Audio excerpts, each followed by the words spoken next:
Hello' বন্ধু বান্ধৱীসকল, শুভ দুপৰীয়া। আপোনালোকে এই গৰমত বাৰু কি খায় জনাবচোন। আৰু আমাৰ সকলোৰে এতিয়া ল'ৰা ছোৱালীবিলাক গৰমৰ বন্ধত ঘৰতে আছে নহয়নে? এতিয়া আমাৰ শৰীৰে পৰ্যাপ্ত পৰিমাণৰ পানীৰ প্ৰয়োজন ইমান গৰমত, আৰু অকল খালী পানী খায়ো থাকিবলৈ নোৱাৰে ল'ৰা ছোৱালী। সেই হেতুকে মই এইটো মাজে মাজে দি থাকোঁ। চাওক, দিনত মই যদি এইটো দুবাৰ দিওঁ আৰু এবাৰ নেমুৰ পানীও দিওঁ, আৰু তেনেদৰে বেছি কিনা ব্যৱহাৰ নকৰোঁ। চাওকচোন, এইটো ডাবৰ গ্লুকন-ডি চি হয়, গ্লুক'জ।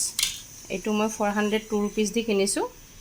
আৰু এইটো মানে মই মাজে মাজে দি থাকিলে ল'ৰা ছোৱালী আমাৰ পৰ্যাপ্ত পৰিমাণৰ পানী পায়। আৰু ইয়াৰ লগতে 110 টকাৰ এটা ধুনীয়া পোৱালিৰ মানে ল'ৰা ছোৱালীৰ ধুনীয়াকৈ ইয়াক পোৱা যায়, পেঞ্চিল পেক পোৱা যায়, কালাৰ পেক।